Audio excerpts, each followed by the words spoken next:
Hey, it's Gary Mears. It's good to be with you in the second of our series of video messages. And today I want to talk about Lent.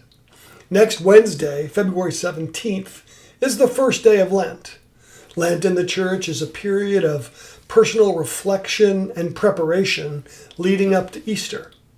It's a 40-day period that begins on Ash Wednesday and goes through the Saturday, the day before Easter. It's 40 days, if you look at the calendar, it's 40 days because strictly speaking, the Sundays during Lent don't count. Lent begins with Ash Wednesday, traditionally with the imposition of ashes on the forehead, usually with words, repent and believe in the gospel, or with the words, remember that you are dust, and to dust you shall return.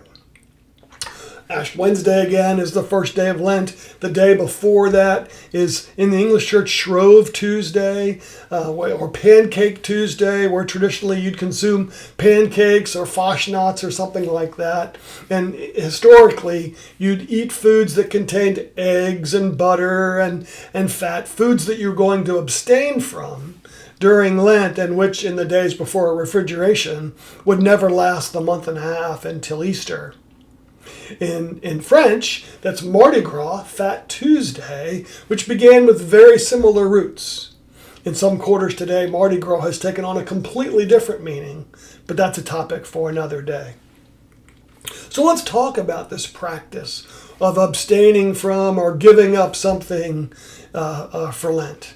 People will talk about giving up chocolate or giving up caffeine. The image we showed you at the very beginning of the video listed a number of things that people might give up for Lent. And it goes from food to things like, I'm going to give up my cell phone, I'm going to give up social media, I'm going to give up reality TV or something like that. But really, what's the point? Again, Easter is a time of personal reflection and preparation leading up to Easter. The church held that by abstaining from things, it wasn't so much about abstaining from things, but it was about thinking about why you were doing that and putting your focus on Christ and abstaining as he fasted while he was in the desert. Lent being 40 days mirrors the 40 days that Jesus was in the wilderness being tested by the devil. So let's talk about that 40-day period for Jesus. It's recounted in the Bible a couple of times, but let's read from Matthew chapter 4. Then Jesus was led by the Spirit into the wilderness to be tempted by the devil. After fasting 40 days and 40 nights, he was hungry. The tempter came to him and said, "If you're the Son of God, tell these stones to become bread." Jesus answered him, "Man shall not live by bread alone, but on every word that comes from the mouth of God." Then the devil took Jesus up to the holy city and had him stand at the highest point in the temple. "If you're the Son of God," he said, "throw yourself down, for it is written, he will command his angels concerning you, and they will lift you up in their hands, so that you will not strike your foot against the stone." Jesus answered him, "It's also written, do not put the Lord your God to the test." Again, the devil took him up to a very high mountain and showed him all of the kingdoms of the world and all of their splendor. "All of this I will give to you," Satan promised, "if you will bow down and worship me." Jesus said to him, "Get away from me, Satan, for it is written, worship the Lord your God and serve him only." Then the devil left him, and the angels came and attended to Jesus. So, Jesus is led by the Spirit out into the wilderness to be tempted by the devil. That's why he went. Jesus went to the wilderness for this period of reflection and preparation for the ministry that lay ahead. It's interesting for us to think about that Jesus Christ, the Son of God, being fully God and fully man, needed time for preparation before his ministry was begun. Think about that. The scripture says that while he was in the desert, he fasted for 40 days and 40 nights, and at that point in time, he was hungry. Well, that's an understatement. He had 3 temptations by the devil. First, food. Second, to be thrown off the highest point in the temple to test the angels to come save him. And third was Satan promised him everything, absolutely everything in the world, if Jesus would bow down and worship him. In all 3 of those temptations, Jesus rebuked Satan with words from the Hebrew Bible, with words from the Old Testament.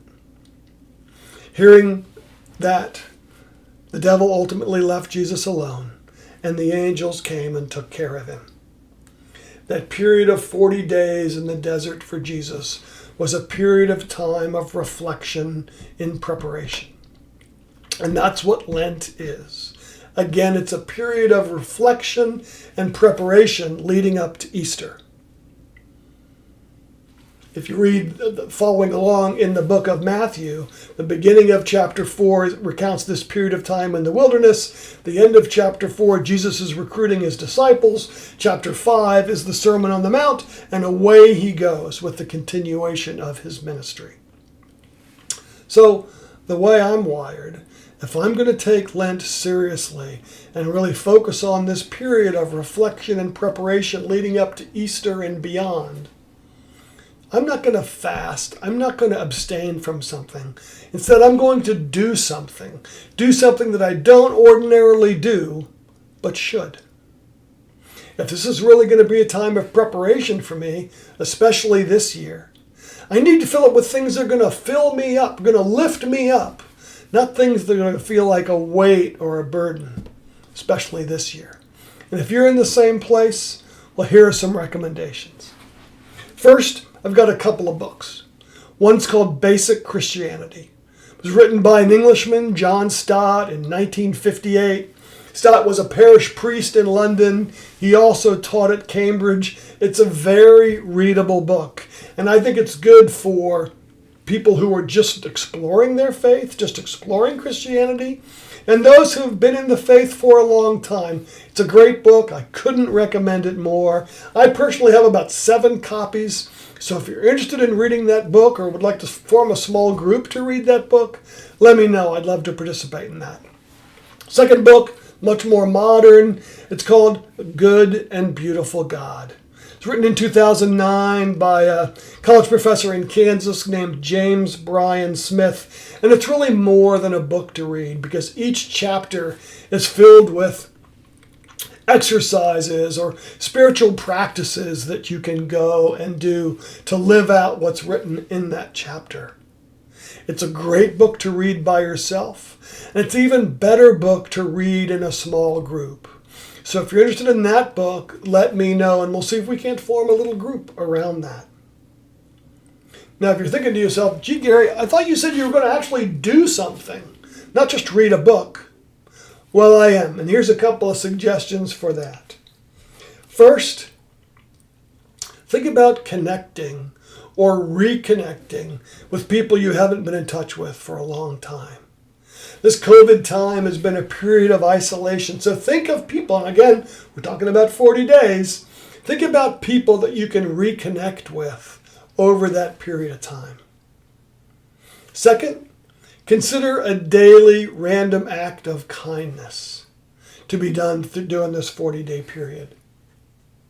My friend Jenny, and you've heard stories like this before, my friend Jenny was in Starbucks a couple of weeks ago, and while she was in line, she had in her head that she was going to pay for the coffee of the person behind her.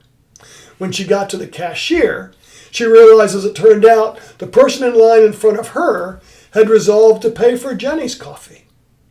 So Jenny got her coffee for free, and she paid for the coffee for the person in line behind her, and we'll never know how long that chain lasted.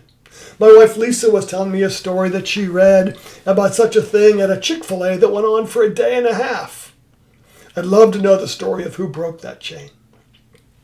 So think about that. Again, not just a one-shot deal, but what's a 40-day period of random acts of kindness that you can do for people around you?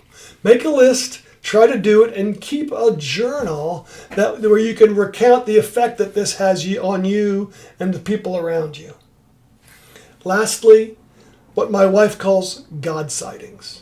See if you can, every day, look for God 3 times during the course of the day. When you feel God's presence. That can be turning the corner on the road and seeing the sunset beautifully. It can be a personal interaction with somebody. It can be that something that happens seemingly coincidentally or serendipitously in your life. Because, I don't believe in coincidence. I don't believe in serendipity. I believe in divine intervention. So look for those times where God is present in your life. And keep a journal of those things. And see if that doesn't have a dramatic effect on how you live every day. So I'm going to try to do the last one. I'm going to look for times when I see God intervening, when I see God's presence in my life, whether that's a personal interaction or something I see. I want to keep track of that and see if that doesn't build me up over the course of those 40 days during Lent. Again, the point is to prepare. The point is to prepare for Easter and what's beyond. So what are you going to do for Lent? Are you going to give up something for Lent as a spiritual practice, as a time of preparation? Or are you going to do something for Lent? Are you going to act out your faith and live out your faith in a way that affects you and those around you? Let me know. Send me a text message. Send me a comment. Send me an email. Let me know what you're giving up for Lent. Do you want to read one of those books for Lent? Let me know. I can lend you one of those copies of Basic Christianity, or we can see if we can't form a group around that. Again, I think it's important that we have dialogue. It's important that we reach out for each other, and it's important that we stay in touch. Again, have a great week. Think about what you're going to do to take Lent seriously and to do so in a way that builds you up in preparation for Easter and beyond. See ya. Have a good day.